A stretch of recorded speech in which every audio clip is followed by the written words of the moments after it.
যদি আপনি আজ মারা যান স্যার, তবে কি আপনি স্বর্গে যাবেন? আর যদি এটা প্রমাণ না করে, আপনি জানেন না। আমাকে পদাঠাস বলুন, তুমি এসব কি আবল তাবল বলছো? আপনি জানেন না, আমি জানি।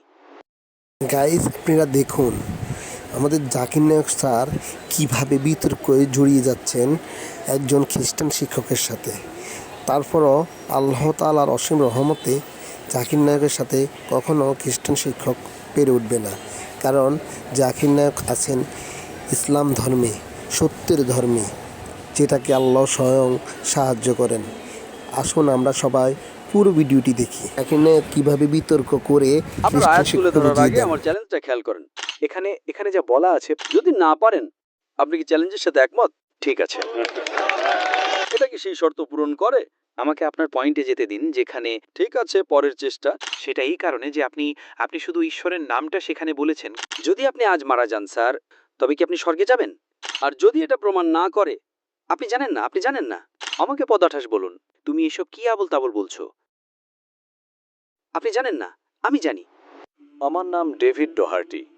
আমি কোরিয়া ইউনিভার্সিটির একজন প্রফেসর, আর সেখানে ইংরেজি পড়াই। আমি কি কোরআন থেকে কিছু পড়তে পারি? অবশ্যই। এটা সূরা ৫ আয়াত ৬৮ থেকে। সূরা ৫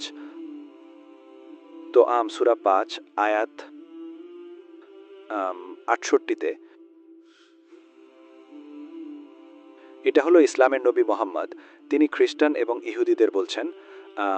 তিনি বলছেন, আমাকে একটু খুঁজে বের করতে দিন। তিনি বলছেন, আচ্ছা, এটা আল্লাহ ইসলামের নবীর সাথে কথা বলছেন, তাই না? তিনি বলছেন, বলো হে কিতাবীগণ। এটা উদ্দেশ্য করে বলা হচ্ছে খ্রিস্টান এবং ইহুদিদের।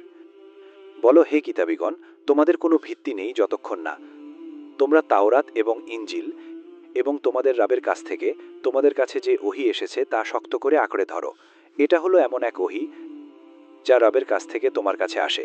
এটা ইসলামের নবী ৬১০-৬২০ সেই সময়ের মধ্যে কোনো এক খ্রিস্টাব্দে বলেছিলেন। এবং এর মানে হলো যে যখন নবী মুহাম্মদ এই কথা বলেছিলেন, তখন খ্রিস্টান ধর্মগ্রন্থ এবং ইহুদি ধর্মগ্রন্থগুলো তাদের দৃঢ়ভাবে আঁকড়ে ধরার জন্য উপস্থিত ছিল। কারণ তা না হলে ইসলামের নবী মুহাম্মদ সাল্লাল্লাহু আলাইহি ওয়াসাল্লাম কেন খ্রিস্টান এবং ইহুদিদের বলবেন যে হে কিতাবীগণ, তোমাদের কোনো ভিত্তি নেই যতক্ষণ না তোমরা দৃঢ়ভাবে আঁকড়ে ধরো তাওরাত, ইনজিল এবং তোমাদের কাছে আসা সমস্ত ওহী। এর মানে হলো যে নবী মুহাম্মদ সাল্লাল্লাহু আলাইহি ওয়াসাল্লামের সময় ৬১০ খ্রিস্টাব্দে খ্রিস্টান ধর্মগ্রন্থ এবং ইহুদি ধর্মগ্রন্থগুলো ইহুদি এবং খ্রিস্টানদের দৃঢ়ভাবে আঁকড়ে ধরার জন্য উপস্থিত ছিল। তা না হলে নবী বলতেন না যে যাও এবং সেই ধর্মগ্রন্থগুলো দৃঢ়ভাবে আঁকড়ে ধরো।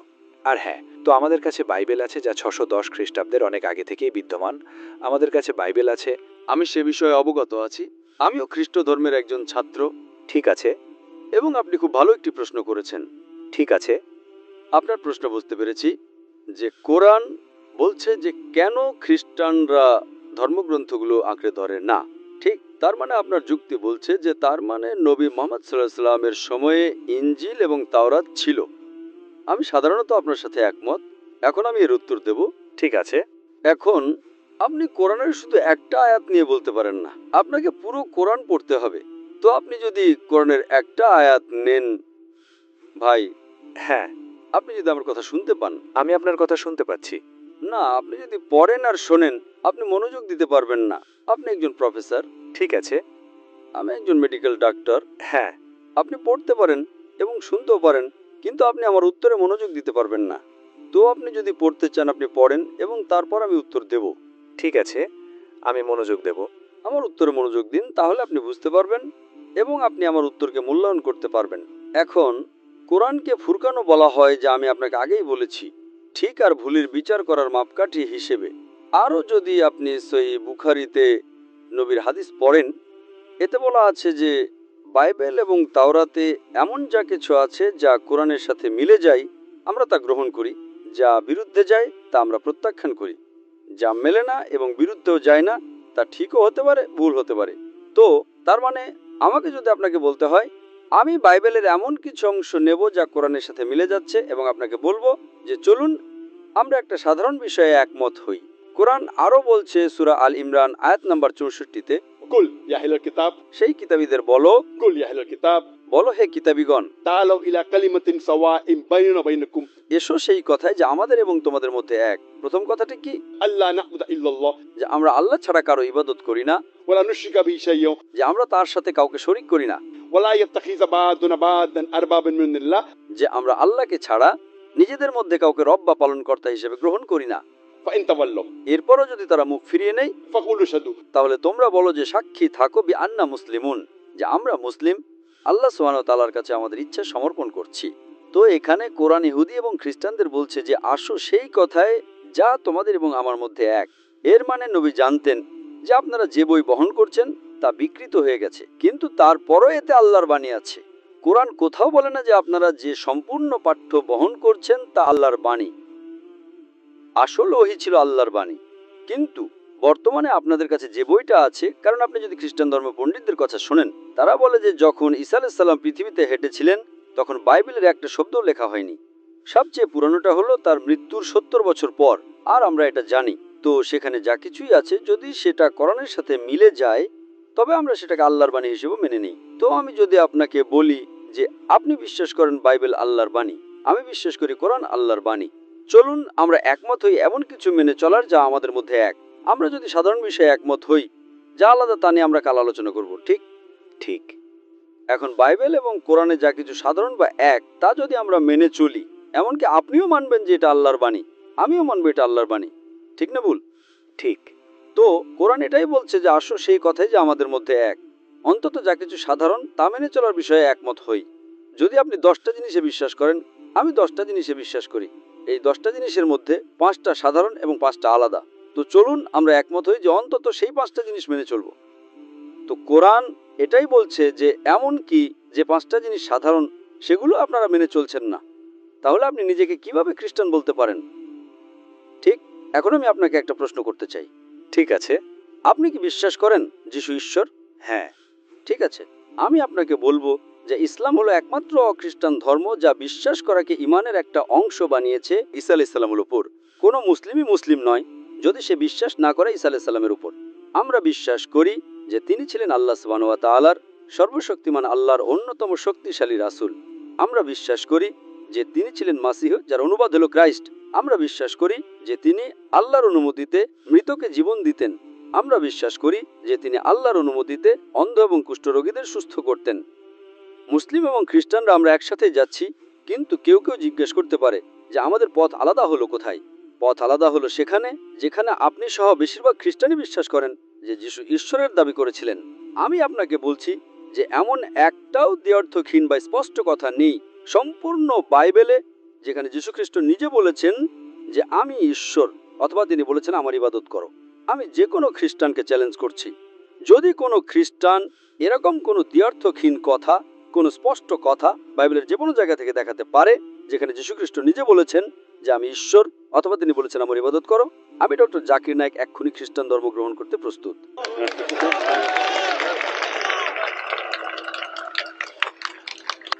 আমি কি একটা আয়াত পড়তে পারি? আমি আমার অন্য ভাই বোনদের পক্ষ থেকে বলছি না। ঠিক আছে, আমি কি এটা পড়তে পারি?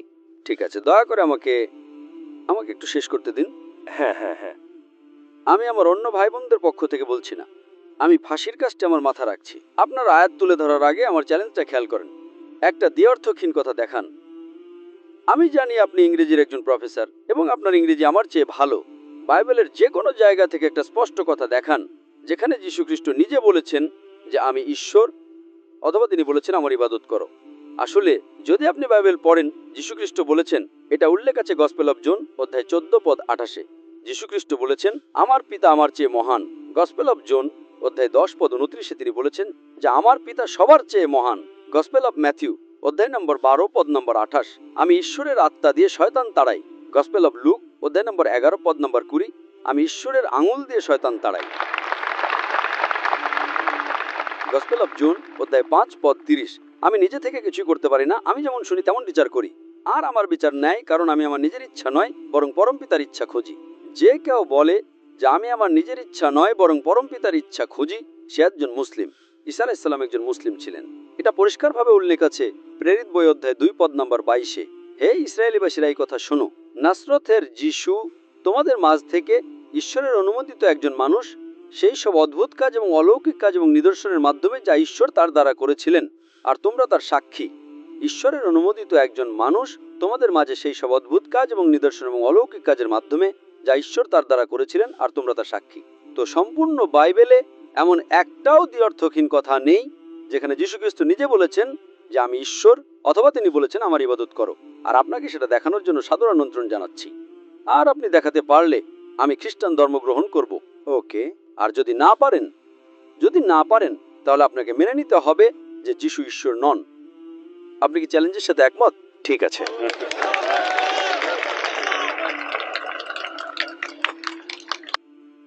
ওকে, ধন্যবাদ ভাই। ঠিক আছে, তো আমরা বিশ্বাস করি যে খ্রিস্টানরা বিশ্বাস করে যে যিশু হলেন ঈশ্বরের পুত্র এবং ঈশ্বর দ্য দ্য দ্য ট্রিনিটি। ঠিক আছে, খ্রিস্টান দৃষ্টিকোণ থেকে বাইবেল থেকে কোট দিন। ঠিক আছে। তো যোহন অধ্যায় 10 এবং আমি কি একটু 1 সেকেন্ডের জন্য ওটা পেতে পারি? পদ নাম্বার 30, পৃষ্ঠা 31। যোহানের গসপেল অধ্যায় নাম্বার 10, পদ নাম্বার 30, আমি এবং আমার পিতা এক। ওটা ওটা ওটা একটা ভালো উদাহরণ, কিন্তু আমি পড়ছি যোহন, ওটা ভালো। আপনার কাছে বাইবেল আছে, আমি আমার মাথা থেকে পড়ছি। হ্যাঁ, সেটা আসলেই। আপনাকে অনেক ধন্যবাদ। আমি আপনাকে সাহায্য করছি ভাই। হ্যাঁ, আপনাকে অনেক ধন্যবাদ। আমি পড়ছি যোহন অধ্যায় 10, পদ 34 থেকে। হ্যাঁ। আর এটা বলছে যে যিশু তো প্রথমেই ইহুদিরা যিশুকে পাথর মারতে চায়, তাই তো? এখানে যা বলা আছে পদ 33-এ, তা হলো ইহুদিরা বলে, আচ্ছা পদ 33, আচ্ছা প্রথমে 31। যিশু বলেন, এবং আবারও ইহুদিরা তাকে পাথর মারার জন্য পাথর তুলে নিল। ইহুদিরা যিশুকে পাথর মারার জন্য পাথর তুলে নিল। পদ 31, এবং আবারও ইহুদিরা তাকে পাথর মারার জন্য পাথর তুলে নিল।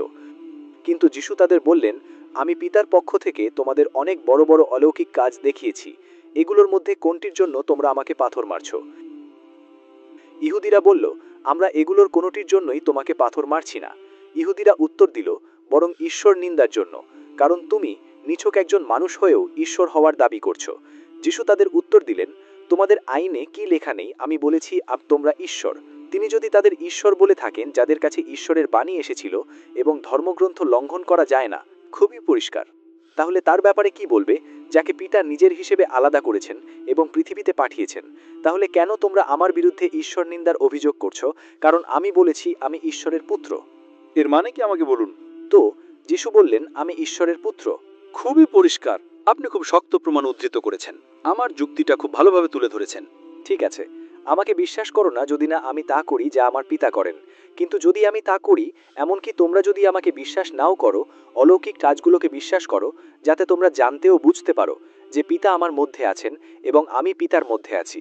তো সেখানে যিশু বলছেন আমি ঈশ্বরের পুত্র, এবং ইহুদিরা তারা তার কথা থেকে বুঝতে পেরেছিল যে সে ঈশ্বর হওয়ার দাবি করছে। তো এই একটা লেখা আমাকে দেখায় যে যিশু পরিষ্কারভাবে ঈশ্বর হওয়ার দাবি করেছেন। প্রথমেই পয়েন্ট নাম্বার 1, এটা কোনো দ্ব্যর্থ কথা নয়, এটা মোটেও স্পষ্ট কথা নয়। কিন্তু তিনি বলেছিলেন, না, এটা হলো আমি ঈশ্বরের পুত্র। ঈশ্বরের পুত্র মানে এই নয় যে সে ঈশ্বর। জানেন, বাইবেলে ঈশ্বরের অসংখ্য পুত্র আছে। আদম ঈশ্বরের পুত্র, দাউদ ঈশ্বরের পুত্র, ইব্রাহিম ঈশ্বরের পুত্র। রোমীয় অধ্যায় নাম্বার 8 অনুযায়ী ঈশ্বরের আত্মা দ্বারা পরিচালিত সবাই ঈশ্বরের পুত্র। আপনি যদি ঈশ্বরের আদেশ মানেন তবে আপনি ঈশ্বরের একজন পুত্র। আমি যদি ঈশ্বরের আদেশ মানি আমি ঈশ্বরের পুত্র। এটা একটা বাগধারা হিসাবে ব্যবহৃত হয়েছে। আমরা হিন্দিতে বলি বেটা, ছেলে। ধরুন যদি আমি বলি একটা ছোট্ট বাচ্চা আছে, সে আসে, ঠিক আছে ছেলে, উপরে আসো। এর মানে ছেলে, এর মানে এই নয় যে জন্ম দেওয়া ছেলে, এর মানে ছেলে। তো ঈশ্বরের অসংখ্য পুত্র আছে। রোমিও গসপেল অধ্যায় নম্বর 8-এ বলা আছে পদ নম্বর 14-তে, ঈশ্বরের আত্মা দ্বারা পরিচালিত সবাই ঈশ্বরের পুত্র। আপনি যদি ঈশ্বরের আত্মা দ্বারা পরিচালিত হন, আপনি যদি ঈশ্বরের আদেশ মানেন, তবে আপনি ঈশ্বরের একজন পুত্র। আমি যদি ঈশ্বরের আদেশ মানি আমি ঈশ্বরের পুত্র। আমি খুব ভালো করেই জানি যে যীশু খ্রিস্ট আলাইহিস সালাম ঈশ্বরের একজন বার্তাবাহক ছিলেন। তাকে অবশ্যই ঈশ্বরের পুত্র বলা উচিত। পুত্র বাইবেলের পরিভাষায় এমন অনেকে আছে। তো আপনি কি বোঝাতে চাচ্ছেন দাউদ ঈশ্বর? আপনি কি বোঝাতে চাচ্ছেন ইব্রাহিম ঈশ্বর? আপনি কি বোঝাতে চাচ্ছেন আপনি ঈশ্বর? আপনি কি বোঝাতে চাচ্ছেন আমি ঈশ্বর? কিন্তু ইহুদিরা তারা তো এটা জানতো, তাই না? এবং তারা থামুন। কিন্তু ঈশ্বরের পুত্র তো ঈশ্বর নয়। আমি যদি বলি ও আমার ছেলে, এটা কি আমি আর সে এক হয়ে যায়? কিন্তু যিশুর শিক্ষা থেকে ইহুদিরা বুঝেছিল যে তিনি ঈশ্বর হওয়ার দাবি করছেন। খুবই ভালো, খুবই ভালো, খুবই ভালো। জানেন, ভারতে আমি যখন হিন্দু ধর্মগ্রন্থগুলো থেকে উদ্ধৃতি দিই, তখন হিন্দুরা এসে আমার পা ছয়ে এবং আমাকে ভগবান বলে। তো হিন্দুরা আমাকে ভগবান বলে, এতে কি আমি ভগবান হয়ে যাই? না, আমি বলছি ও এটা ভুল, এটা শিরক। আপনি ওইভাবে উদ্ধৃতি দিচ্ছেন বেদের মতো করে, আপনাকে ভগবানের অবতার হতে হবে। তারা আমার পা ছয় এবং আমাকে ভগবান বলে। শুধুমাত্র তারা আমাকে ভগবান বলে বলে আপনি কি বলতে পারেন যে জাকির নিজেকে ভগবান বলেছে? এটা কি সেই শর্ত পূরণ করে যে এমন একটা স্পষ্ট কথা দেখান যেখানে জাকির বলেছে যে সে ভগবান? না, অন্য কেউ আমাকে ভগবান বলছে। একইভাবে এখানেও আপনি যদি প্রেক্ষাপট পড়েন, জনের গসপেল অধ্যায় নম্বর 31 পর থেকে তারা বলে তিনি যীশুখ্রিস্ট তাদের জিজ্ঞেস করেন যোহানের গসপেল অধ্যায় নম্বর 31 যে তোমরা আমাকে পাথর মারছো কেন? তারা বলে আমরা তোমার কাজের জন্য পাথর মারছি না, বরং তুমি ঈশ্বর নিন্দা করছো তাই। তারপর যীশুখ্রিস্ট তাদের কাছে পরিষ্কার করে বলছেন তিনি ঈশ্বর নিন্দা করছেন না। ও যীশু কি বলেন ঠিক আছে আমি ঈশ্বর, আমাকে পাথর মারো? তিনি সেটা বলেননি। তিনি বলেছেন যে কোন ভালো কাজের জন্য তোমরা আমাকে পাথর মারছো। এরপর আপনি পদ নম্বর 32 যান, আমরা তোমার ভালো কাজের জন্য পাথর মারছি না, আমরা পাথর মারছি কারণ তুমি ঈশ্বর নিন্দা করছো তাই। তারপর তিনি বলেন তোমাদের ধর্মগ্রন্থ থেকে পাঠানো হয়নি যে যাদের কাছে ঈশ্বরের বাণী এসেছে তাদেরকে যদি তোমরা ঈশ্বর বলো? এখন ঈশ্বরের বাণী আসে বার্তাবাহকের কাছে। মুসার কাছে ঈশ্বরের বাণী এসেছিল, তো মুসা কি ঈশ্বর হয়ে যান? যিশুর কাছে ঈশ্বরের বাণী এসেছিল, তিনি ঈশ্বর হয়ে যান না। মোহাম্মদ সাল্লাল্লাহু সাল্লামের কাছে ঈশ্বরের বাণী এসেছিল, তিনি ঈশ্বর হয়ে যান না। তো তিনি বলছেন যে সেই মানুষগুলো যাদের কাছে ঈশ্বরের বাণী এসেছে তাদেরকে যদি তোমরা ঈশ্বর বলো তবে আইন ভাঙ্গেননি। ক্রস রেফারেন্স গীত সংহিতা অধ্যায় নম্বর 82 যান, ক্রস রেফারেন্স, সেখানে বলা আছে যে আপনারা তাদের ঈশ্বর বলেন, পদ নম্বর 6, এতে আইন ভাঙা যায় না। তো এখানে ভাই, তো এখানে যিশু আলাইহিস সালাম তাদের বলছেন যে যদি আপনি এমন কোনো ব্যক্তিকে ঈশ্বর বলেন যার কাছে ঈশ্বরের বাণী পাঠানো হয়েছে, তাদেরকে যদি তোমরা ঈশ্বর বলো তবে ধর্মগ্রন্থ লঙ্ঘন করা হয় না, কারণ এই ঈশ্বরের জিটা হলো ছোট হাতের জি। ঠিক আছে, তার মানে এই নয় যে তিনি ঈশ্বর। ঠিক আছে, তাহলে কিন্তু এই পদে আপনার কথার বিষয়ে কোথাও এমনটা বলা নেই যে আমি আর তুমি, আপনি আর আমি, আমরা এক। এটা হলো উদ্দেশ্যে এক হওয়া। আপনি যদি ক্রস রেফারেন্সে ফিরে যান, ক্রস রেফারেন্স, এটা উদ্দেশ্যে এক হওয়া। যেমন আমার বাবা একজন ডাক্তার, আমি একজন মেডিকেল ডাক্তার, আমি এবং আমার বাবা এক, আমরা আমাদের উদ্দেশ্যে এক। এর মানে এই নয় যে আমরা একটা সসেজের মধ্যে এক, এর মানে এই নয় যে মানুষ হিসেবে আমরা এক। কোথায় এমন কথা বলা নেই। আসলে যীশু খ্রিস্ট আলাইহিস সালাম তারা যদি ভাবতো যে তিনি ঈশ্বর, তাহলে তার বলা উচিত ছিল হ্যাঁ আমি ঈশ্বর, আমাকে পাথর মারো, কারণ একজন ঈশ্বরকে পাথর মারে তো ব্যথা দেওয়া যায় না। ঠিক, সেটা ঠিক। তো ইহুদিরা যদি তাকে বলে যে সে ঈশ্বর, তার বলা উচিত ছিল খুব ভালো, তোমরা ঠিক ধরেছো, আমি ঈশ্বর। তিনি বলছেন না কোন ভালো কাজের জন্য তোমরা আমাকে পাথর মারছো। তারা বলে আমরা ভালো কাজের জন্য পাথর মারছি না, আমরা পাথর মারছি কারণ তুমি ঈশ্বর নিন্দা করছো তাই। তারপর তিনি বলেন আমি ঈশ্বর নিন্দা করি না, কারণ যাদের কাছে ঈশ্বরের বাণী এসেছে তাদেরকে যদি তোমরা ঈশ্বর বলো, তার মানে তিনি তাদের কাছে প্রমাণ করতে চাইছেন যে তিনি ঈশ্বর নন, তিনি ঈশ্বরের একজন বার্তাবাহক। আপনাদের ধর্মগ্রন্থ যা বলছে আমি একই কথা বলছি। ঠিক আছে। আচ্ছা, দ্বিতীয় চেষ্টা কোনো সমস্যা নেই। ঠিক আছে, তো প্রথম চেষ্টায় প্রমাণ হলো যে যিশু ঈশ্বরের বার্তাবাহক। ঠিক, ওকে, আচ্ছা, ঠিক। যখন হিন্দুরা এসে আপনার পা চুম্বন করলো এবং বলল আপনি ভগবান, তখন আপনি কি বলেছিলেন? আমি বলেছিলাম এটা শিরক, ঈশ্বর নিন্দা। এটা ঈশ্বর নিন্দা। কারণ আপনি ভালো, কারণ আপনি একজন ভালো মানুষ, আপনি তাদের বিপথে নিতে চান না। যিশু আমার চেয়ে উত্তম। ঠিক, তো আর যীশু খ্রিস্ট আলাইহিস সালাম বলেছিলেন মথির গসপেল অধ্যায় নম্বর 19 পদ নম্বর 16 ও 17তে, যখন একজন মানুষ এসে যীশু খ্রিস্টকে আলাইহিস সালাম বলে, ভাই আপনি যদি আমার কথা শুনেন, যখন একজন মানুষ এসে যীশু খ্রিস্টকে আলাইহিস সালাম বলে, ভালো গুরু, আমার কোন ভালো কাজগুলো করা উচিত যাতে আমি অনন্ত জীবনে প্রবেশ করতে পারি, যীশু খ্রিস্ট আলাইহিস সালাম বলেছিলেন আমাকে ভালো বলো না, ঈশ্বরের কথা তো বাদই দিলাম, যীশু খ্রিস্ট আমার চেয়ে উত্তম 10 লক্ষ গুণ, 10 লক্ষ গুণ। তো যীশু খ্রিস্ট বলেন আলাইহিস সালাম তুমি আমাকে ভালো বলছো কেন? ঈশ্বরের কথা তো বাদই দিলাম, একটা মাত্র ও দিয়ে গড, তুমি আমাকে ভালো বলছো কেন? কেবল একজনই ভালো আছেন, তিনি হলেন স্বর্গের পিতা। আর তুমি যদি অনন্ত জীবনে প্রবেশ করতে চাও তবে তুমি আদেশগুলো পালন করো। আপনি কি বুঝতে পেরেছেন? ঠিক। তো যীশু খ্রিস্ট এটাই বলেছিলেন, তিনি কখনোই বলেননি যে তোমরা আমাকে ঈশ্বর ডাকো। ঠিক আছে, তো ঠিক আছে, পরের চেষ্টা। ঠিক আছে, তো যখন তিনি মৃত্যু থেকে উঠেছিলেন, ঠিক মৃত্যু থেকে উঠেছিলেন মানে ঈশ্বর মারা গিয়েছিলেন? হ্যাঁ, ঠিক আছে, হ্যাঁ। আপনি কি বিশ্বাস করেন যে ঈশ্বর মরতে পারেন? হ্যাঁ। আমি আপনাকে এটাই বলেছিলাম, মানুষ বিশ্বাস করে যে ঈশ্বর নেই, যে ঈশ্বর মারা যেতে পারে কিভাবে। কিন্তু কিন্তু তাহলে তার আর আমার মধ্যে তফাৎ কি? কিন্তু দাঁড়ান দাঁড়ান দাঁড়ান, এক মিনিট দাঁড়ান, এক মিনিট দাঁড়ান। মৃত্যু মানে অস্তিত্বের সমাপ্তি নয়। মৃত্যু মানে অস্তিত্ব থেমে যাওয়া নয়। মৃত্যু হলো শুধু একটা থেকে পার হওয়া, কারণ না, দাঁড়ান।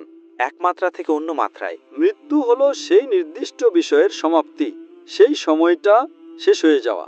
হ্যাঁ, কিন্তু এই দুনিয়ায় আপনার পর্বের সমাপ্তি। হ্যাঁ, তো আপনি যখন মারা যান, আপনি এই অবস্থা থেকে অন্য অবস্থায় যান। তো হ্যাঁ, যিশু যখন ক্রুশে মারা গিয়েছিলেন, তিনি এই মাত্রা থেকে অন্য মাত্রায় চলে গিয়েছিলেন। ঈশ্বর করেছিলেন, হ্যাঁ। God did, yes. God is. ঈশ্বর মাত্রা পরিবর্তন করতে পারেন। ঈশ্বর তিনি চূড়ান্ত। আমি আপনাকে বলেছিলাম কুল হু আল্লাহু আহাদ, বলো তিনি আল্লাহ এক অদ্বিতীয়, আল্লাহুস সামাদ। তিনি কাউকে জন্ম দেননি এবং তাকেও জন্ম দেওয়া হয়নি। যীশু খ্রিস্ট কি জন্ম নিয়েছিলেন? হ্যাঁ। তাহলে তিনি ঈশ্বর হতে পারেন না। কিন্তু ওই শব্দটার মানে যখন আমরা ওই শব্দটা জন্ম দেওয়া হিসেবে অনুবাদ করি, স্যার, যখন এর মানে এটা আসলে ঈশ্বরের অদ্বিতীয় পুত্র হিসেবেও অনুবাদ করা যায়। আলাদা, এর চেয়ে আলাদা, খুব অনন্য পুত্র। খুব অনন্য। হ্যাঁ। আপনি কি এমন একটা জায়গা দেখাতে পারবেন বাইবেলে যেখানে বলা আছে যে যীশু খ্রিস্ট জন্ম নেওয়া পুত্র? আমার মনে হয় এটা যোহান অধ্যায় 1 পদ। না, যোহান অধ্যায় 3 পদ নম্বর 16। হ্যাঁ, আচ্ছা, এটা যোহান অধ্যায় 1, ঠিক? জন্ম নেওয়া পুত্র। না না, যোহান অধ্যায় 1 এটা নিয়ে কথা বলে না। আমি আপনাকে চ্যালেঞ্জ করছি। ঠিক আছে।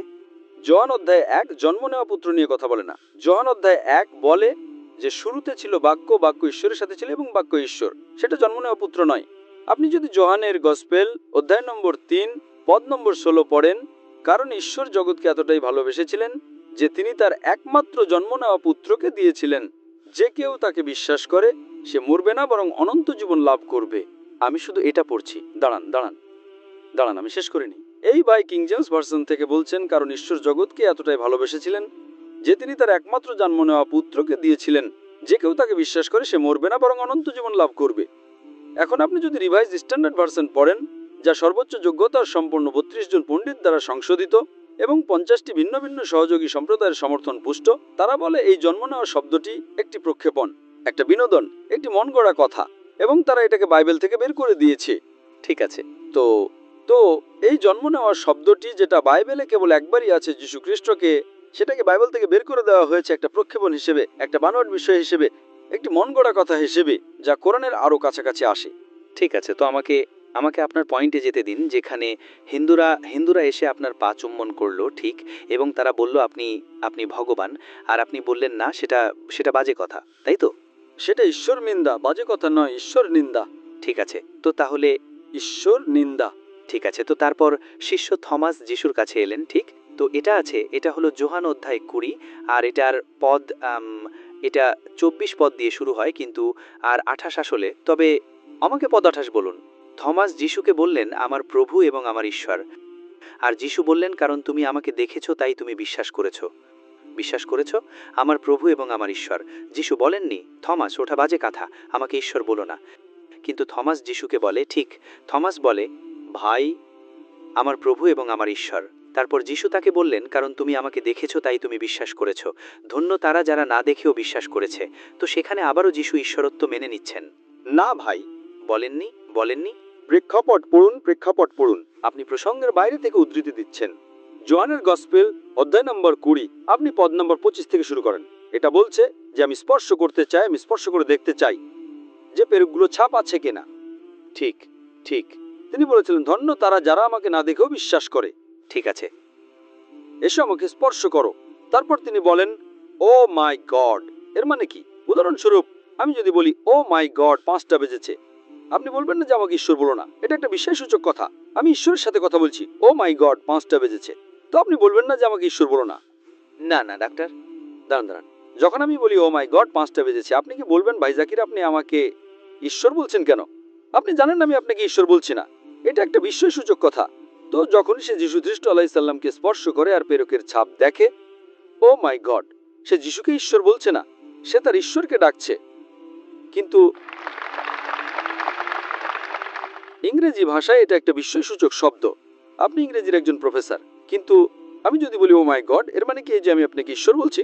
সেটা তো ঈশ্বর নিন্দা, সেটা তো ঈশ্বরের নাম বৃথায় নেওয়া, ঠিক? না, বৃথা নয়। কিন্তু আপনি যখন ওভাবে বলেন ও মাই জি, না, ধরুন আমি বললাম ও মাই গড, এখন 5টা বেজেছে, সেটা কি ঈশ্বর নিন্দা? সেটা এই কারণে যে আপনি আপনি শুধু ঈশ্বরের নামটা সেখানে বলেছেন কোনো কারণ ছাড়াই। এটা অনেকটা একটা গালি দেওয়ার মতো। তার মানে আপনি ডাকেন। আমরা ভালো কাজে ঈশ্বরের নাম ব্যবহার করতে পারি। ও মাই গড, আমাকে যেতে হবে, সমস্যা কি? সেটা ভালো নয়। এটা কি অনুমোদিত নয়? সেটা ভালো নয়। থমাস, কোথায় বলা আছে যে এটা ভালো নয়, আমাকে বলুন। আচ্ছা আচ্ছা ঠিক আছে, কোন পদে বলা আছে এটা ভালো নয়? আচ্ছা ঠিক আছে। ইহুদিরা বাইবেলে যখন ঈশ্বরের নাম পায় তারা সেটা উচ্চারণ করবে না, তাই না? তারা বলবে হাশেম, ওই নাম, অথবা তারা এটা বলবেই না।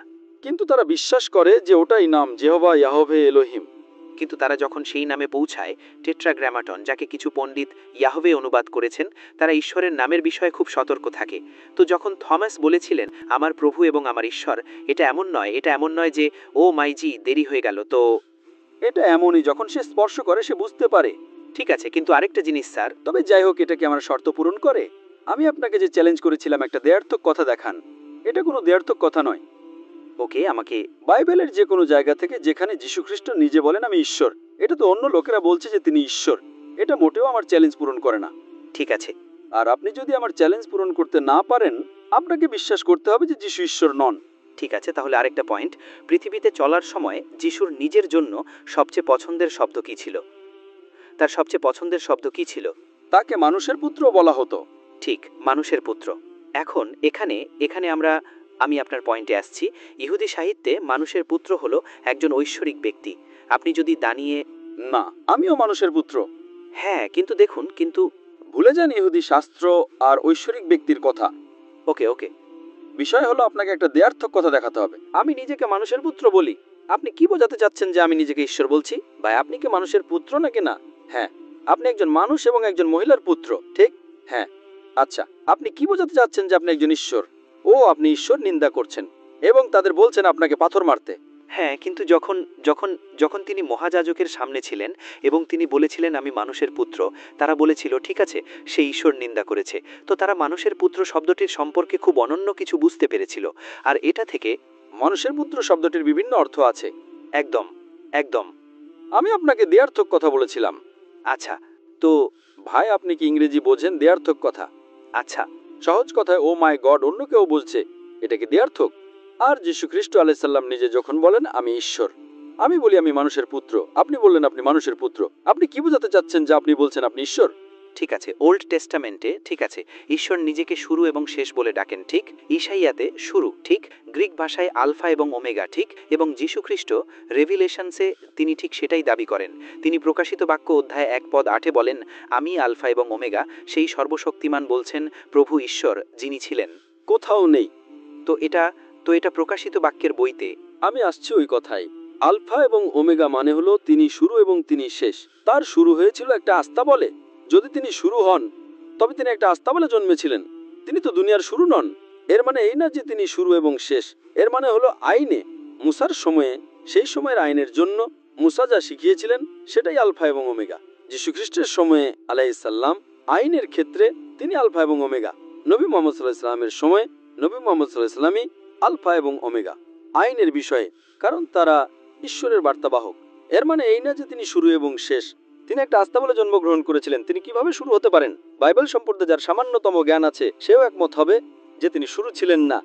তার আগে অনেকেই ছিলেন, তিনি শুরু ছিলেন না। কিন্তু আইনের ক্ষেত্রে যেহেতু তিনি ঈশ্বরের বার্তাবাহক ছিলেন, তিনি খ্রিস্টান ধর্মের আইনের ক্ষেত্রে যা কিছুই শিখিয়েছিলেন আলফা এবং ওমেগা ছিল, আমি একমত। মুসার সময়ে তিনি ছিলেন আলফা এবং ওমেগা। নবী মুহাম্মদ সাল্লাল্লাহু আলাইহি সাল্লামের সময়ে আলফা এবং ওমেগা, এটা এমন একটা কথা যা বলে যে তিনি চূড়ান্ত কর্তৃপক্ষ। ঠিক আছে, আচ্ছা, আপনি কি বিশ্বাস করবেন যে একজন নবীর কথা এবং তার কাজ, তারা উভয়েই, যদি একজন নবীর খারাপ কাজ থাকে যেমন অনৈতিক কাজ, তবে সেটা কোনো ভালো লক্ষণ নয়? যেমন একজন নবীর কাজ, তার শিক্ষা, তার জীবন অবশ্যই তার কথার প্রমাণ দিতে হবে, তাই তো? সুতরাং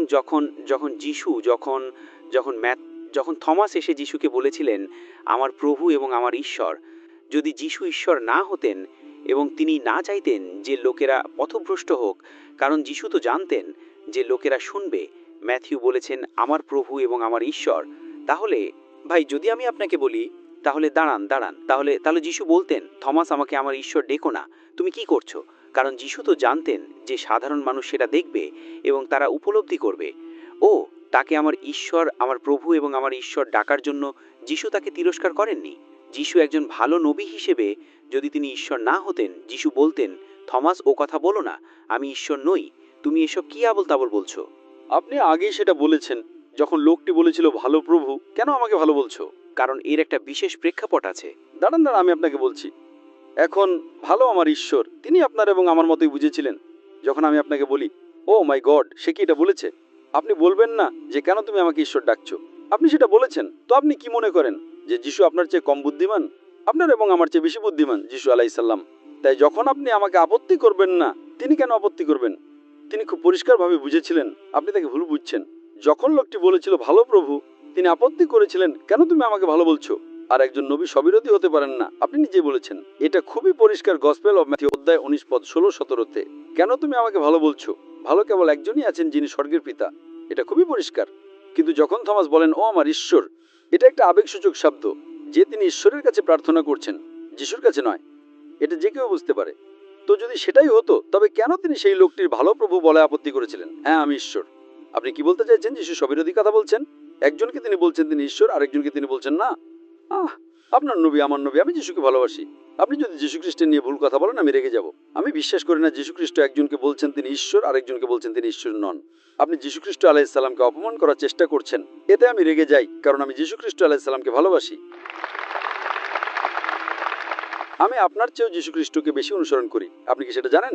খ্রিস্টান মানে যদি এমন কেউ হয় যে যিশু খ্রিস্ট আলাইহিসসালাম তার শিক্ষাগুলো মেনে চলে, তাহলে আমরা মুসলিমরা খ্রিস্টানদের চেয়েও বেশি খ্রিস্টান। ভাই, আপনি কি মদ পান করেন? আমি কি মদ পান করি? সামান্য একটু। হ্যাঁ, সামান্য একটু। আপনি জানেন বাইবেলে উল্লেখ আছে বুক অফ ইফিসিও অধ্যায় 5 পদ 18-তে, মদে মত্ত হইও না। হ্যাঁ, ইতোপদেশ অধ্যায় 20 পদ 1-এ উল্লেখ আছে যে তিনি মদ বিরোধী ব্যক্তি। ঠিক। আর যিশু খ্রিস্ট আলাইহিসসালাম বলেছেন গসপেল অফ ম্যাথিউ অধ্যায় 5 পদ 17-18, যদি তুমি আইনের একটি নিয়ম বা একটি বিন্দু বা মাত্রাও ভঙ্গ করো, তুমি স্বর্গে প্রবেশ করতে পারবে না। সঠিক? সঠিক। ও আপনি খাচ্ছেন, আমি মদ পান করি না। আমি আপনার চেয়েও যিশুকে বেশি অনুসরণ করছি। ভাই, আপনি কি শূকরের মাংস খান? হ্যাঁ, সামান্য একটু, অনেক শূকরের মাংস।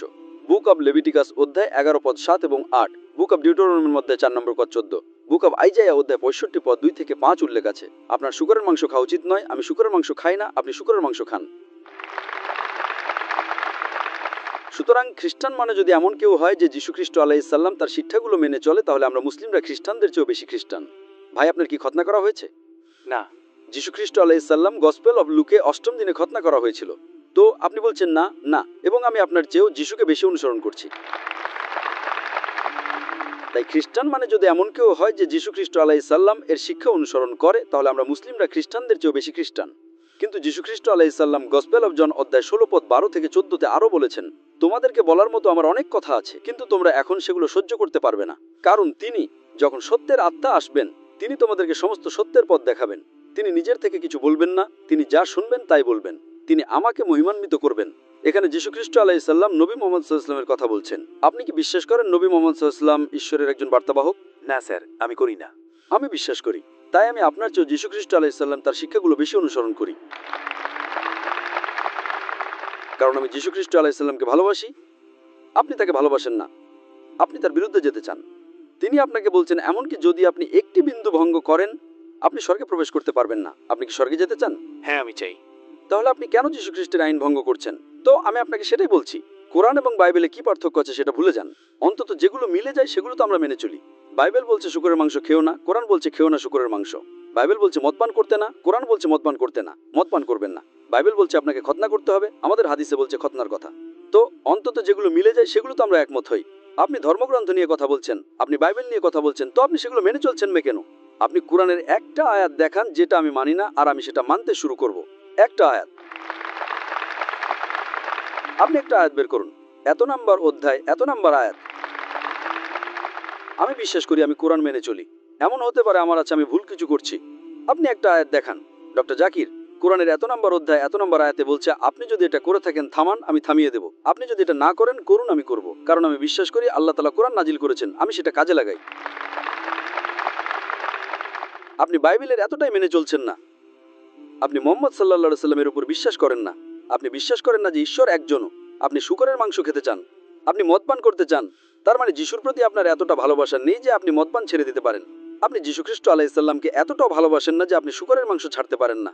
এটা কেমন ভালোবাসা?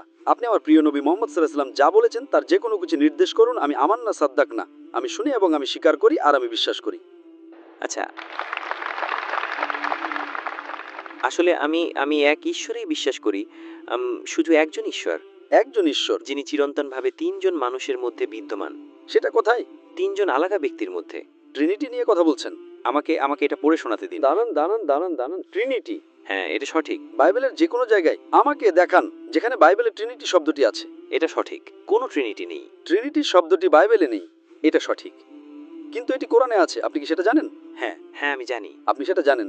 কোরআনে বলা আছে ট্রিনিটি শব্দটি বলো না, সেটা তোমার জন্য ভালো হবে। সঠিক। সূরা নিসা অধ্যায় 4 আয়াত 171। ولا تقولوا ثلاثة ট্রিনিটি বলো না, انتهوا خير لكم। বিরত হও, এটা বন্ধ করো, এটা তোমার জন্য ভালো। হ্যাঁ, আপনি সেটা অনুসরণ করছেন। ট্রিনিটি শব্দটি বাইবেলে নেই, কিন্তু আমাকে দেখুন, আমাকে এটা পড়ে শোনাতে দিন। আপনি বলেছেন, আমি বলতে চাইছি এটা হলো ওল্ড টেস্টামেন্ট, ঠিক আছে? আর এটা হলো মানে এখান থেকেই খ্রিস্টানরা ট্রিনিটি বিষয়টা পেয়েছে। অন্যান্য জায়গাও আছে, তবে এটা হলো আইজাইয়া অধ্যায় 9 এবং এটা হলো পদ 6। ভাই, আমরা আপনাকে একটা সুযোগ দেব। প্রথমত আপনি জানেন যে আমরা গত আধ ঘন্টা ধরে কথা বলছি, এখনো সম্পূর্ণ বাইবেল থেকে এমন কোনো স্পষ্ট দিয়ে অর্থহীন বিবৃতি প্রমাণ করতে পারেননি যেখানে যীশু খ্রিস্ট আলাইহিস সালাম নিজে বলেছেন যে তিনি ঈশ্বর বা বলেছেন আমার উপাসনা করো। আপনি কি এটা মেনে নিতে প্রস্তুত যে যিশু ঈশ্বর নন, বরং ঈশ্বরের একজন বার্তাবাহক? আমি কি পড়তে পারি? আমি কি আপনাকে একটা আয়াত পড়ে শোনাতে পারি? একটা আয়াত, শুধু একটা। ওই আয়াতের পর আপনি কি মেনে নেবেন যে যিশু ঈশ্বর নন? না, আপনি বিশ্বাস করতে চান না যে যিশু ঈশ্বর নন, আপনি তাকে অনুসরণ করতে চান না। আপনি কেমন খ্রিস্টান? ঠিক আছে স্যার, কিন্তু দেখুন, আমাকে শুধু এটা পড়তে দিন। না, আমি জানতে চাই আপনি বলছেন যিশু হলেন ঈশ্বর। হ্যাঁ, আমি বলছি তিনি ঈশ্বর নন, ঠিক? তবু আপনি তার শিক্ষাগুলো অনুসরণ করতে চান না। আমি তার শিক্ষাগুলো অনুসরণ করতে চাই। ঠিক। তাহলে কে যিশুকে বেশি ভালোবাসে, আপনি না আমি? কে যিশু খ্রিস্টের অনুসারী?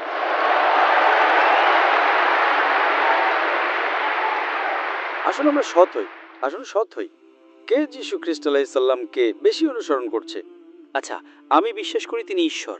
আমি বিশ্বাস করি তিনি শিক্ষা দিয়েছেন যে তিনি ঈশ্বর। তাই ঠিক আছে, যখন তিনি বলেননি যে তিনি ঈশ্বর, তিনি বলেছেন আমাকে ভালো বলো না, আর তবুও আপনি বিশ্বাস করেন তিনি ঈশ্বর। সুতরাং যদি কেউ বিশ্বাস করে আমি ঈশ্বর, তার মানে কি সে আমাকে ভালোবাসে? কিন্তু স্যার, সে আমার সাথে বেঈমানি করছে। যদি সেই হিন্দু আমাকে ঈশ্বর বলে ডাকে, কিন্তু স্যার, যিশু তো বলেছিলেন ঈশ্বর ছাড়া কেউ ভালো নয়, তাই না? কিন্তু স্বর্গের পিতা, ঠিক। তিনি স্বর্গের পিতা। আচ্ছা, তাহলে কি আব্রাহাম ভালো ছিলেন? এই প্রেক্ষাপটে যীশু খ্রিস্ট আলাইহিস সালামের মতে কেবল একজনই ভালো আছেন। ঠিক। তাহলে যিশু ভালো প্রভু, চূড়ান্ত ভালো, কেবল ঈশ্বরই। ঠিক। তাহলে সেখানে সেই আয়াতের একটা বড় প্রেক্ষাপট আছে যে এটা সেখানে অনেক কিছু আছে, কিন্তু ওল্ড টেস্টামেন্টের এই আয়াতে। কিন্তু আমি আপনাকে প্রশ্ন করছি, আপনি তাকে ঈশ্বর হিসেবে বিশ্বাস করুন বা বার্তাবাহক হিসেবে, আপনি তাকে অনুসরণ কেন করেন না? আচ্ছা, আমি বিশ্বাস করি তিনি একজন নবী এবং ঈশ্বর, দুটাই। কিন্তু আপনি তাকে অনুসরণ কেন করেন না? আচ্ছা, আমি চেষ্টা করছি, আমি তাকে অনুসরণ করার চেষ্টা করছি। কিভাবে চেষ্টা করছেন? তার মানে আপনি যিশুর চেয়ে শূকরের মাংস বেশি ভালোবাসেন? আপনি যিশুর চেয়ে মদ বেশি ভালোবাসেন? আপনি যিশুর চেয়ে শূকরের মাংস বেশি ভালোবাসেন? না, কিন্তু বাইবেল। আপনি কেমন খ্রিস্টান? কিন্তু বাইবেল। দাঁড়ান, মদের ব্যাপারে তাহলে আপনি আমার পক্ষে চলে আসছেন না কেন? আমি আপনার চেয়েও ভালো খ্রিস্টান। আচ্ছা, হয়তো আপনি তাই। হ্যাঁ, সেটা সত্যি হতে পারে, আপনি জানেন। তাহলে আমি স্বর্গে যাব, আপনি যাবেন না। আর আমি আপনাকে ভালোবাসি ভাই, আমি আপনাকে ভালোবাসি এবং আমি চাই আপনি আমার সাথে স্বর্গে আসুন। আচ্ছা স্যার, আমি আপনাকে একটা প্রশ্ন করি।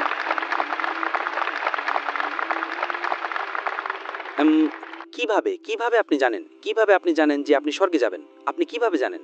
কারণ যদি আমি ধর্মগ্রন্থগুলো মেনে চলি, আমি যদি ঈশ্বরের বাণী মেনে চলি, তবে আমি স্বর্গে যাব। যদি আপনি মেনে না চলেন, যদি আপনি আজ মারা যান স্যার, ঈশ্বর না করুন, কিন্তু যদি আপনি আজ মারা যান, তবে কি আপনি স্বর্গে যাবেন এখনই? ইনশাআল্লাহ। আপনি জানেন না? ইনশাআল্লাহ। আপনি জানেন না? আমি জানি। যদি আমি আজ মারা যাই, আমি জানি আমি স্বর্গে যাব। আমি জানি, আমি যাব। কেন?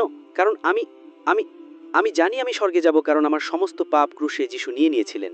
তাই আমি ঈশ্বরকে বলতে পারি, ঈশ্বর, তোমার পুত্র আমার সব শাস্তি নিয়ে নিয়েছেন এবং আমি নিশ্চিত থাকতে পারি। ঈশ্বরের কোনো পুত্র নেই। আপনি ঈশ্বরকে ছোট করছেন এটা বলে যে ঈশ্বরের কোনো পুত্র আছে। আমার ঈশ্বরের কোনো পুত্র নেই। তিনি জন্ম দেন না। আমার ঈশ্বর সর্বশ্রেষ্ঠ, তার কোনো পুত্রের প্রয়োজন নেই। আর আপনার ঈশ্বর আর আমার ঈশ্বর একই। আপনি ঈশ্বরকে ছোট করছেন। আর ঈশ্বর কেন আপনার আর আমার জন্য তার পুত্রকে হত্যা করবেন? বোকামি। কারণ তিনি আপনাকে ভালোবাসেন। কল্পনা করেন একটা কোম্পানির একজন মালিক আছেন আর তিনি কর্মচারীকে বলছেন, ঠিক আছে, এখন আমি সব কর্মচারীর জন্য আমার ছেলেকে হত্যা করছি। তুমি বিশ্বাস করো যে আমি তোমার জন্য আমার ছেলেকে হত্যা করেছি আর তুমি স্বর্গে যাবে। বোকামি। আপনি কি কোনো মালিক কেমন বলতে শুনেছেন? আপনি ঈশ্বরকে বোকা বানাচ্ছেন। এটা কি বোকামি নয়? বোকামি যে তিনি তার পুত্রকে হত্যা করছেন আর আপনাকে বলছেন বিশ্বাস করো যে আমার পুত্র মারা গেছে। ঈশ্বর কেন তার পুত্রকে হত্যা করবেন? প্রথমত, ঈশ্বরের পুরো পুত্র নেই। আর কেনই বা তিনি তার পুত্রকে হত্যা করবেন? কোরআন বলছে, সূরা নিসা সূরা নম্বর 4 আয়াত নম্বর 40, আল্লাহ তাআলা অনুপরিমাণ অবিচার করেন না। এমন একজন অবিচারক ঈশ্বর, তিনি তার নির্দোষ পুত্রকে হত্যা করছেন। আচ্ছা স্যার, আপনি কি বিশ্বাস করেন যে ঈশ্বর পাপের উপর রাগান্বিত হন? ঈশ্বর, আমি আপনাকে বলছি, ঈশ্বর অবিচারক নন। দ্বিতীয় প্রশ্নে যাবেন না। না, রাগান্বিত। দাঁড়ান। প্রথমত আপনি দ্বিতীয় তৃতীয় প্রশ্নে লাফিয়ে যাওয়া বন্ধ করুন ভাই। এভাবে আমরা সারা রাত ধরে চলতে থাকবো, তাতে কি লাভ? আপনি এখনো প্রমাণ করতে পারেননি যে যিশু হলেন ঈশ্বর। আর আপনি বলেছিলেন যে যদি আপনি প্রমাণ করতে না পারেন তবে বিশ্বাস করবেন তিনি ঈশ্বর নন। তাহলে কি আমি প্রথম ওল্ড টেস্টামেন্ট পড়তে পারি? এটা প্রমাণ করবে যে যিশু হলেন ঈশ্বর। যদি আমি এই একটা আয়াত পড়তে পারি, আর যদি এটা প্রমাণ না করে তবে আপনি বিশ্বাস করবেন যিশু ঈশ্বর নন। আচ্ছা, যদি এটা প্রমাণ না করে, ঠিক আছে, যদি এটা প্রমাণ না করে, না, আপনি দেখুন, আপনি আমাকে বলছেন আপনি বিশ্বাস করবেন না। যদি আপনি বিশ্বাস না করেন তবে আপনি অন্ধবিশ্বাস করছেন। আপনি কেন আমার সময় নষ্ট করছেন? যেমন কেউ বলে 2 + 2 = 5। ঠিক আছে, যদি এটা না হয়, আপনি আমাকে যাই প্রমাণ করে দেখান, আমি তবুও বিশ্বাস করবো 2 + 2 = 5। কেন আমার সময় নষ্ট করছেন? হ্যাঁ, ঠিক আছে, যদি এটা না হয়। আরও অনেক মানুষ প্রশ্ন করার জন্য অপেক্ষা করছে। ভাই, আমি আপনার প্রতি অনেক সদয় হয়েছি। আমি কি আপনার প্রতি সদয় হয়নি? হ্যাঁ, একটা আয়াত দিন, একটা আয়াত, শুধু একটা আয়াত। এবং যদি এটা প্রমাণ না করে যে যিশু ঈশ্বর, তবে আমি বিশ্বাস করব না যে তিনি ঈশ্বর। ঠিক আছে, তো এটা হলো আইজাইয়া অধ্যায় 6 না অধ্যায় 9? আইজাইয়া অধ্যায় 9 এবং এটা পদ 6। ঠিক আছে, এটা এরকম বলছে, এটা যিশুর কথা নয়। আচ্ছা, এটা নবী আইজাইয়া, কিন্তু এটা নবী আইজাইয়া। তিনি বলছেন, কারণ আমাদের জন্য এক শিশুর জন্ম হয়েছে, আমাদের এক পুত্র দেওয়া হয়েছে, আর তার কাঁধের উপর থাকবে শাসনভার, এবং তাকে ডাকা হবে বিস্ময়কর পরামর্শদাতা, পরাক্রমশালী ঈশ্বর, চিরন্তন পিতা, শান্তির যুবরাজ। এই শিশু, এই পুত্রকে পরাক্রমশালী ঈশ্বর বলে ডাকা হবে, আইজাইয়া বলছেন। কোথায় বলা আছে যে এটা যিশু? কোথায় বলা আছে? আইজাইয়া বলছেন। আমি আপনাকে বলেছি স্পষ্ট দ্ব্যর্থহীন বক্তব্য সম্পূর্ণ বাইবেল থেকে, যেখানে যীশু খ্রিস্ট আলাইহিস সালাম নিজে বলেছেন। কিন্তু আপনি বলেছেন ঈশ্বরের বাণী। আইজাইয়া বলছেন, না, ওটা যিশুর কথা নয়। আইজাইয়া যিশুর কথা নয়। আপনি তো আপনার বাইবেলে ভালো করে জানেনও না। আইজাইয়া যীশু খ্রিস্ট আলাইহিস সালামের কথা হতে পারে না। তবুও তিনি একজন নবী। কিন্তু এটা কি যিশুর কথা? তাই ঈশ্বরের বাণী, এবং আইজাইয়া বলছে ঈশ্বরের ছেলে। এবং সম্পূর্ণ বাইবেলে যীশু খ্রিস্ট আলাইহিস সালাম খুব জোর কয়েক পৃষ্ঠা কথা বলেছেন। সেখানে লাল অক্ষরে লেখা বাইবেল বলে একটা জিনিস আছে। আপনি কি সেটা সম্পর্কে জানেন? হ্যাঁ, লাল অক্ষরের বাইবেল। লাল অক্ষরগুলো যদি আপনি একসাথে রাখেন, সেগুলো কোনো খবরের কাগজের 1 বা 2 পৃষ্ঠাও হবে না। সঠিক? হ্যাঁ, আমি চেয়েছিলাম আপনি সেখান থেকে উদ্ধৃতি দেন, কারণ সেটা যিশুর কথা। আমি কি আপনাকে বলিনি যে আমি ইঞ্জিলে ঈসাতে বিশ্বাস করি? আমি ইঞ্জিলে আইজাইয়াতে বিশ্বাস করি না, আমি ইঞ্জিলে যিশুতে বিশ্বাস করি। তো এখন আপনি আবারও ব্যর্থ হলেন। দুঃখিত, আমি দুঃখিত। আমি ঈশ্বরকে প্রার্থনা করি তিনি আপনাকে সঠিক পথ দেখান আর আপনার এই অন্ধবিশ্বাস দূর করেন। আমিও ঈশ্বরের কাছে আপনার জন্য একই প্রার্থনা করি। হ্যাঁ, ঈশ্বরের কাছে প্রার্থনা করুন, প্রকৃত ঈশ্বরের কাছে, যিশুর কাছে নয়। যিশুর নামে। যিশু নয়, যিশু একজন মাধ্যম। তিনি কখনোই বলেননি যে তিনি ঈশ্বর। সুতরাং আপনি একজন মিথ্যা ঈশ্বরের কাছে প্রার্থনা করছেন। আমার জন্য মিথ্যা ঈশ্বরের কাছে প্রার্থনা করবেন না, সত্য ঈশ্বরের কাছে প্রার্থনা করুন। রাইট? আর আসুন সাধারণ বিষয়ে আসি। আপনি ঈশ্বরের কথা মেনে চলছেন না। আপনি শূকরের মাংস খাওয়া ছাড়ছেন না, আপনি মদপান ছাড়ছেন না, আপনি খতনা করছেন না। আর যিশু বলেছেন তিনি ঈশ্বর নন, তবু আপনি বিশ্বাস করেন তিনি ঈশ্বর। এত সব বিষয়ে আপনি ঈশ্বরের বিরুদ্ধে যাচ্ছেন, আর আপনি ঈশ্বরের কাছে প্রার্থনা করতে চান। যদি আপনি ঈশ্বরের বিরুদ্ধে যান, ঈশ্বর কি আপনার কথা শুনবেন? না। তো সেজন্যই অন্তত আমি আশা করি ঈশ্বর আমার কথা শুনবেন, আর আমি প্রার্থনা করি তিনি আপনাকে সঠিক পথ দেখান যাতে আপনি সত্য ঈশ্বরে বিশ্বাস করেন আর আপনি সঠিক পথে আসেন ভাই। আমি ভেবেছিলাম আপনি একজন ইংরেজির প্রফেসর আর আপনি আপনার কথা রাখবেন। আমি দুঃখিত যে আপনি প্রমাণ করতে পারলেন না যে যিশু হলেন ঈশ্বর, আর আপনি আপনার কথাও রাখতে পারলেন না। কিন্তু আমি প্রার্থনা করি যে আল্লাহ আপনাকে সাহস দেন, সর্বশক্তিমান ঈশ্বর আপনাকে সত্য গ্রহণ করার সাহস দেন। ধন্যবাদ।